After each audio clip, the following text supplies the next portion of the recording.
What's up, guys? Good to see you. Welcome to today's video. We are just getting our day started right now, seeing Carly off to work, and she wanted to show me her beautiful prepared lunch, so I thought I'd share it with you guys. And a very interesting twist of irony. Does that even make sense? Carly is now doing keto. Okay, I'm doing lazy keto, so I'm not tracking.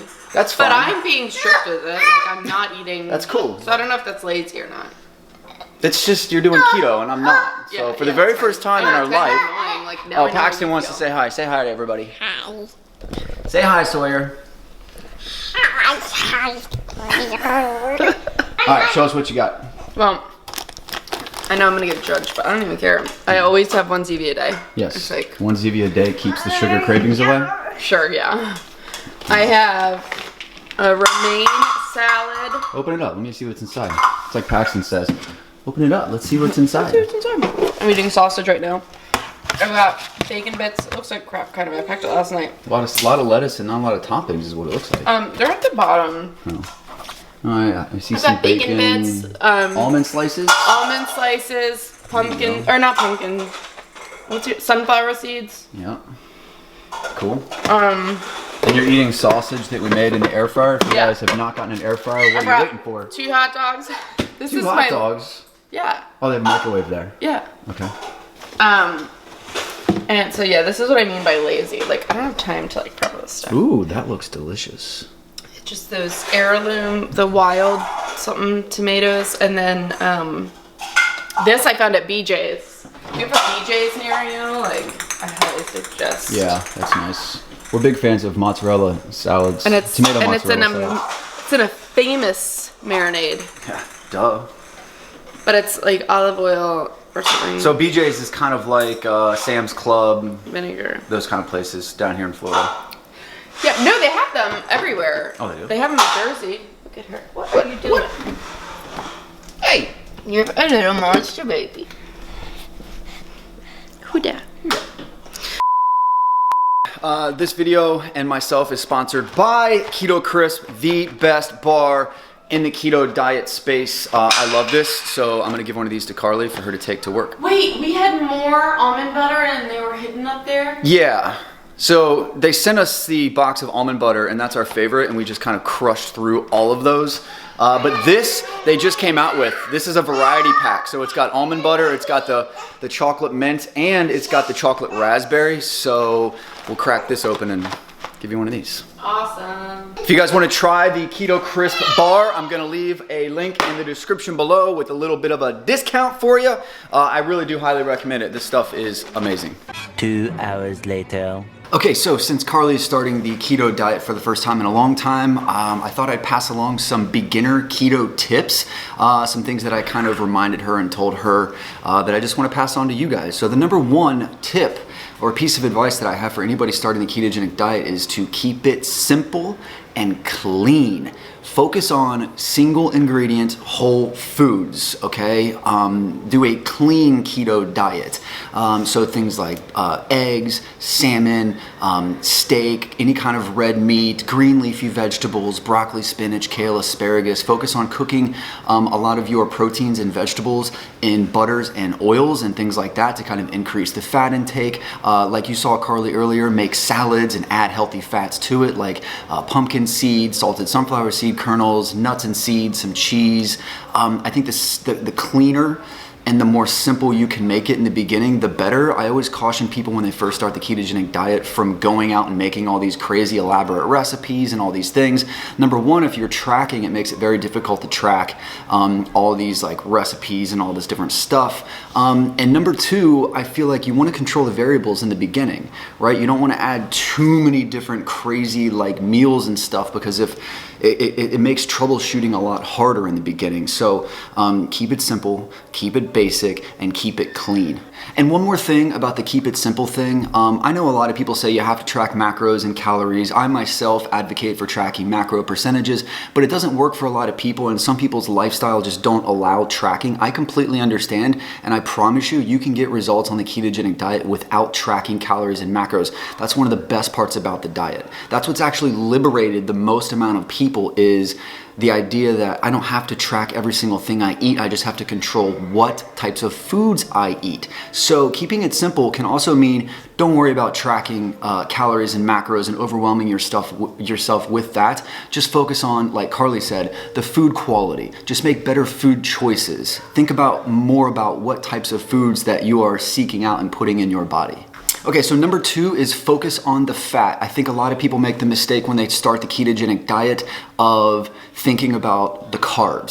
So they're super obsessed with keeping the carbs at a certain level. Should I track total carbs? Should I track net carbs? They want to make fat bombs right away because they're already like, oh my gosh, you're taking my carbs away. A lot of people are like, they're trying to recreate their favorite carb dishes like keto pizzas, keto pancakes, keto waffles, keto cookies.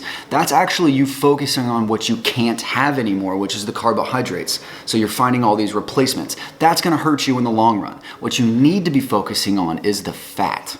You need to be focusing on what you can have, not what you can't have. So think about it right now. How many high-fat foods can you name in 30 seconds? I give this test to a lot of my first-time clients. By the way, if you want to be a client of mine, if you want to work with me, link in the description below. But a lot of times people have a problem rattling off high-fat foods, right? And that's what your body is running on now. It's super important that you know where the fatty foods are, because you don't have carbs to run on anymore. So your body's gonna have to run on fat. So things like avocados, macadamia nuts, using whole eggs, not egg whites, these kind of things are really important to focus on. Focus on what you can have, not what you can't have. Number 3 is perhaps one of the most important, that is stay the hell off the scale. I am a former wrestler. I grew up half my life stepping on the scale multiple times per day.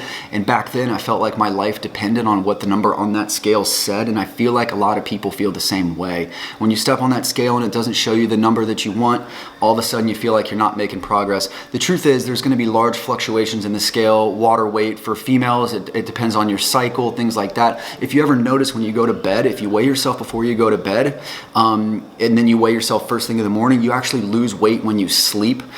So if you do weigh yourself, do it first thing in the morning. But I really recommend using progress pictures instead and going off things like non-scale victories. I love it when I see people in the keto community sharing non-scale victories. That's basically moments of pride and progress outside of whatever the hell that scale says. Okay, so focus on those kind of things. Do your clothes fit better? Are your friends noticing? Do you have more energy to play with your kids? These are all very, very, very important indicators of progress. And they say the secret to happiness is progress. And if you try and find happiness and progress on the scale, I promise you, it's a dead end. The scale is not your friend. I hate to say it, it's actually your worst enemy. So stay off the scale. Number 4 is remember electrolytes. So that's very important because you've obviously heard by now you can get what's called keto flu. Not everybody gets the keto flu, but it can be easily remedied by increasing sodium, magnesium, and potassium. When it comes to sodium, which I think is the most critical, because when you run a low carbohydrate diet, right, you suppress the hormone insulin. That allows your body to burn fat. That's a good thing, but the bad thing is insulin is also the hormone that tells your kidneys to store sodium. So if you suppress insulin, the kidneys no longer think they need to store sodium and they flush it out. If you work out, that actually happens twice as fast. So when you start getting tired, lethargic, headache, that's most likely low sodium. And what actually happens is people think that's the diet or fat and all these other things, and they end up quitting because nobody can really stand that. So when it comes to sodium, I always use chicken broth or bone broth. That is like my number one thing, especially in like an emergency situation, like post-workout. If all of a sudden I feel tired or lethargic or start getting a headache, I'll go to the chicken broth. Also, you can use pink Himalayan sea salt, Celtic sea salt, Redmond real salt, these kind of salts. So, you know, you can salt all of your food. And I know that's another one of those things that's hard for people to do because your whole entire life you've been told not to use salt. That's a myth. That's a fallacy. Trust me, you want to increase your sodium intake. If not, it'll be the end of you on the ketogenic diet. And also, I'm not telling you to get an excess amount of sodium here. I'm telling you that you are in a race to replenish lost sodium. And last but not least, you got to stay patient. That's one of the things that I started noticing about the ketogenic diet with people and why they were quitting and failing is because I feel like most people especially after the mainstream media picked up the keto diet, we're thinking it's going to be some miracle diet that's going to like get them the results they've always hoped and dreamed in 2 weeks or less. And there's all these crazy programs out there that claim all this nonsense. And this diet is no different than any other diet. You must stick with it, right? Day after day after day. Consistency is key.